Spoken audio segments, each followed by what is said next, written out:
మా మా ఆ, ఎందుకు ఇన్ని ఆకుకూరలు తీసుకొచ్చావు? షాప్ ఏం పెడుతున్నా?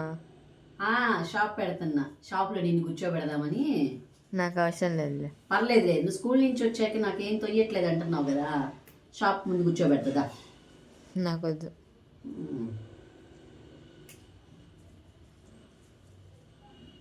హలో అండి, అందరికీ నమస్తే. Welcome back to our channel పట్నంలో సిరి ముచ్చట్లు.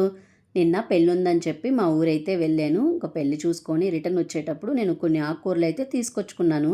ఆకుకూరలు ఏంటంటే మార్నింగ్ టైం అయితే చాలా ఫ్రెష్గా ఉంటాయి. ఇంకా నేను ఈవినింగ్ బయలుదేరాను కాబట్టి అప్పుడు కొన్ని అయితే కొద్దిగా వడిలిపోయినట్టు అనిపించింది. కాకపోతే కొద్దిగా వాటర్ చల్లుకుంటే బాగుంటాయి అని చెప్తే సరే అని చెప్పి నేను కొద్దిగా వాటర్ చల్లేసి తీసుకొచ్చాను. ఇక్కడికి రాగానే ముందు ఇవన్నీ కొద్దిసేపు ఆరపెట్టేసుకొని ఆ తర్వాత ఇవన్నీ బాగా చేసుకొని ఒక కవర్లో అయితే పెట్టేసుకున్నాను. ఆకుకూరలు చాలా బాగుంటాయి, అందుకని చెప్పి నేను ఎప్పుడైనా వెళ్ళినప్పుడు తీసుకొచ్చుకుంటాను. ఇంకా ఇంటికి రాగానే మార్నింగ్ ఆ రోజు అందులో సండే వచ్చిందంటే అస్సలు ఖాళీ ఉండదు. సండే కొంచెం లేటుగా లెగుస్తారు పిల్లలు కూడా. అందులో వాళ్ళకి ఏది ఇష్టమో అడిగి ఆ రోజు వాళ్ళకి కావాల్సింది చేసి పెట్టి అదంతా అయ్యేలకి చాలా టైం పట్టిద్ది. కొంచెం పని కూడా ఎక్కువ ఉంటుంది ఆ రోజు. పిల్లలు కూడా ఆ రోజే ఇంట్లో ఉంటారు కాబట్టి వాళ్ళతో కొన్ని వీడియోస్ అయితే చేయించుకుంటాను. ఎందుకంటే మిగతా రోజుల్లో వాళ్ళు స్కూల్కి ట్యూషన్స్కి వెళ్ళి వచ్చేలకి లేట్ అయిపోతుంది. అందుకని చెప్పి నేను మిగతా రోజులు పెట్టుకోను. ఓన్లీ సండే రోజే కొన్ని వీడియోస్ అయితే తీయించుకుంటాను. నేను వచ్చేటప్పుడు మా ఆడబడుచు వాళ్ళ ఇంట్లో మందార చెట్టు ఉంటే కొన్ని ఆకులు కూడా తీసుకొచ్చుకున్నాను.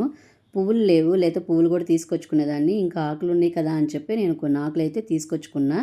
ఇవన్నీ ఫస్ట్ నీట్గా అయితే వాష్ చేసుకున్నాను. ఎందుకంటే కొద్దిగా దుమ్ము మట్టి అలాగే మందార ఆకులకి చీడబడుతుంటుంది. ఇంకా అవన్నీ క్లీన్ అవుతాయి అని చెప్పి నేను 2-3 సార్లు నీట్గా వాష్ చేసుకున్నాను. ఇవి డైరెక్ట్గా మిక్సీ వేస్తే ఏంటంటే తొందరగా మెదగవు. అందుకని చెప్పి నేను కొద్దిగా కట్ చేసుకొని మిక్సీ అయితే పట్టుకుంటాను. అప్పుడు తొందరగా మెదిగిద్ది. ఇంకా నేనేంటంటే ఎప్పుడన్నా మందారాకులు ఇలా దొరికినప్పుడు మెంతులు కూడా నానబెడతాను. నేను ఇంక మార్నింగ్ టైం వచ్చాను కాబట్టి నేను 6కి నానబెట్టాను. 12 దాకా అంటే ఒక 4-5 అవర్స్ ఉంచేసి తర్వాత నేను మిక్సీ అయితే పట్టాను. నార్మల్గా అయితే మెంతులు రాత్రిపూట నానబెట్టేసుకొని పొద్దున ఇలా మందారాకుతో కలిపి పేస్ట్ చేసుకుంటే మంచిది. కాకపోతే ఆ టైం లేదు కాబట్టి నేను ఇంకా మార్నింగ్ 6కి అలా నానబెట్టేశాను. నేను 2 స్పూన్లు మెంతులు అయితే నానబెట్టాను. ఈ 2 స్పూన్లు మెంతులు అలాగే కొద్దిగా పెరుగు కూడా వేసి మెత్తగా పేస్ట్ చేసుకోవాలి.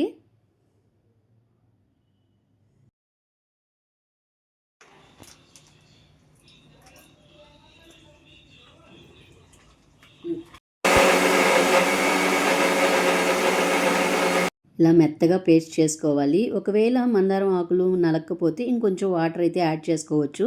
నేను కొద్దిగా పెరుగు ఎక్కువే వేసుకున్నాను కాబట్టి నేను ఇంకో వాటర్ అయితే యాడ్ చేయలేదు. నాకైతే సరిపోయింది. ఇలా మందారం ఆకులు కొంచెం పెరుగు అలాగే నానబెట్టిన మెంతులు కలిపి వాడడం వల్ల జుట్టు అయితే రాలడం చాలా వరకు తగ్గుతుంది. అలాగే జుట్టు ఒత్తుగా పెరుగుతుంది. మందారం మెంతులు వాడడం వల్ల చుండ్రు కూడా చాలా తగ్గుతుందండి. ఈ పేస్ట్ను జుట్టు కుదుల నుండి చివరి వరకు బాగా పట్టించాలి. ఇలా మొత్తం అప్లై చేశాక ఒక గంట ఉంచి తర్వాత నీట్గా వాష్ చేసేయాలి. నేనైతే షాంపూ డైరెక్ట్గా ఎప్పుడూ తలకి పెట్టనివ్వను. కొద్దిగా వాటర్ వేసి వాటర్లో షాంపూ వేసి బాగా కలిపి అప్పుడు తలస్నానం చేయమని పిల్లలకైతే చెప్తాను. అలా చేయడం వల్ల కూడా హెయిర్ డ్యామేజ్ అవ్వకుండా ఉంటుంది. నాకు మందారాకులు ఎప్పుడు దొరకవు కదా, ఎప్పుడైనా నేను ఊరు వెళ్ళినప్పుడు ఎక్కువ మందారాకులు తీసుకొచ్చుకుంటాను. పువ్వులు ఉన్నా సరే నేను ఇక్కడికి వచ్చాక అవన్నీ ఎండబెట్టేసి పొడి చేసి పెట్టుకుంటా. ఎప్పుడైనా మనకు దొరకనప్పుడు ఆ పొడి కూడా ఇలా ప్యాక్లా వేసుకోవచ్చు. నేను మందార ఆకులే కాదు ఒక్కొక్క వారం ఒక్కొక్కలా పెడతాను. ఒక్కొక్కసారి నానబెట్టిన మెంతులు కొంచెం కోడిగుడ్డు కూడా వేసి ప్యాక్లా పెడతాను. లేదంటే ఆనియన్ పేస్ట్ చేసి పెడతాను. ఒక్కొక్కసారి బనానా పెడతాను. లేదు అంటే అసలు ఏం లేదనుకోండి, కొద్దిగా ఆయిల్ అయితే హీట్ చేసేసి ఆయిల్లోనే ఒక గుడ్డు కూడా కలిపేసి ఇలా తలకైతే పట్టిస్తాను. అలా ప్రతి వారము ఏదో ఒక ప్యాక్ అయితే ఖచ్చితంగా పెడతాను. అలా పెడుతూ ఉంటేనే మా పాప హెయిర్ గ్రోత్ అనేది బాగా పెరిగింది. మీరు వీడియోస్లో చూడొచ్చు, మా పాపది చాలా చిన్న జుట్టు. నేను ఇలా ప్రతి వారం ఏదో ఒకటి పెడుతూ ఉండడం వల్ల ఏమో కొంచెం హెయిర్ అనేది బాగా గ్రోత్ అయ్యింది. అందులో మా పాపకు కూడా కొద్దిగా ఇష్టము జుట్టు బాగా పెంచుకోవడము. అందువల్ల ఏమో నేను ఏం పెట్టినా సరే అది కూడా గమ్ముగా ఏం మాట్లాడకుండా హెయిర్కి పెట్టించుకుంటుంది. మా పాపకి 15 రోజులకు ఒకసారి లేదా 1 మంత్కి ఒకసారి చిట్లిన హెయిర్ ఉంటే తీసేస్తుంటాను. నేను 15 రోజులకి 1 మంత్కి ఖచ్చితంగా హెయిర్ చెక్ చేస్తాను. ఎక్కడన్నా చిట్లిపోయి ఉంటే ఖచ్చితంగా తీస్తాను. అలా మనం వదిలేస్తే ఏంటంటే కింద ఎక్కడో హెయిర్ చిట్లిపోతే అలా వదిలేయడం వల్ల అలా అలా పైకైతే పాకుతుంది.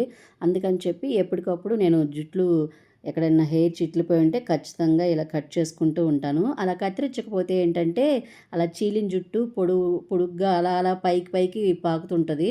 అంతేకాదు జుట్టంతా విరిగిపోయేలా చేస్తది. అందుకని చెప్పి ఎప్పటికప్పుడు నేను ఇలా స్ప్లిట్స్ అయితే తీసేస్తాను. అందులో జుట్టు మనం బాగా మృదువుగా దట్టంగా పెరగాలి అంటే ఖచ్చితంగా అప్పుడప్పుడు ఇలా స్ప్లిట్స్ అనేది తీయించుకుంటూ ఉండాలి.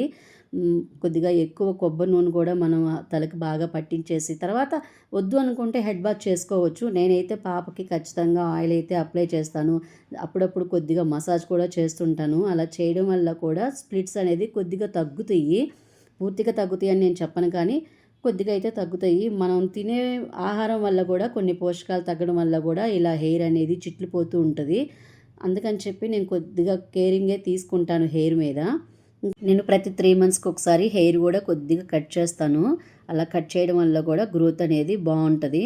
అంటే చివర కొద్దిగా చిట్లిపోయినట్టు ఉంటది కదా! అక్కడ అంతవరకు కట్ చేస్తుంటే మళ్ళీ గ్రోత్ అవుతుంటది హెయిర్. అందుకని చెప్పి నేను ప్రతి 3 మంత్స్‌కి ఒకసారి హెయిర్ అయితే కట్ చేస్తూ ఉంటాను. మా అక్క ఇవాళ మొక్కలకన్నిటికి కొద్దిగా ఎరువేసి ఎక్కడన్నా గెడ్డుంటే తీసేద్దాము రా అంటే సరే అని చెప్పి ఇంక నేను మా అక్క అయితే స్టార్ట్ చేసాము. ఈ కనకాంబరం చెట్టు మా పెద్దక్క వాళ్ళ ఇంట్లో తీసుకొచ్చింది. 1 ఇయర్ అయింది కనకాంబరం చెట్టు తెచ్చి. తెచ్చినప్పటి నుంచి పాపం పూలు పూస్తానే ఉంది. ఇంక ఎక్కడన్నా ఆకులు వడిలిపోయినా ఎక్కడన్నా చిన్న కొమ్మలు ఎండిపోయి ఉంటే ఇంకా అవన్నీ అయితే తీసాను. ఈ కనకాంబరం చెట్టు పక్కనే ఒక చామంతి మొక్క ఉంది కదా! అది మేము లాస్ట్ టైం నర్సరీలో తీసుకొచ్చాము. మా అక్కకి చామంతి చెట్లు అంటే చాలా ఇష్టము. నేనే వద్దన్నాను. ఎందుకంటే 1 ఇయర్‌కి ఒకసారి చామంతి పూలొస్తాయి గదా! ఈ కుండీలో సంవత్సరం మొత్తం దాన్ని కాపాడుతూ ఉండాలి. ఎందుకులే ఇంకేదైనా మొక్క తీసుకో అని చెప్పాను. కాదు నాకొక్క మొక్కన్నా తీసుకోవాలనిపిస్తుంది అని చెప్పి ఒక చిన్న చామంతి మొక్క అయితే తీసుకుంది. నాకు ఆ పువ్వులు చూసినప్పుడల్లా అనిపిచ్చింది. అయ్యో! ఎందుకు వద్దన్నానా అని చెప్పి. కలర్ అయితే చాలా బావుంది. తెచ్చినప్పటి నుంచి ఇప్పటి వరకు పువ్వులు పూస్తానే ఉంది. ఎప్పుడూ ఆగలేదు. నేను అనుకున్నాను చామంతి చెట్లు 1 ఇయర్‌కి ఒకసారే గదా పూస్తాయి అని. కానీ తెచ్చినప్పటి నుంచి ఈ పువ్వులు పూస్తూనే ఉన్నాయి. అందులో చెట్లు కూడా కుండీ చుట్టూ వచ్చాయి. నాకప్పుడు అనిపించింది అయ్యో! ఎందుకు వద్దన్నానా అని చెప్పి. కుండీలో ఎక్కడైనా గడ్డున్నా లేదా ఎండిపోయిన ఆకులుంటే ఇంకా అవన్నీ అయితే తీసేసాము. ఇది బ్రహ్మకమలం చెట్టు.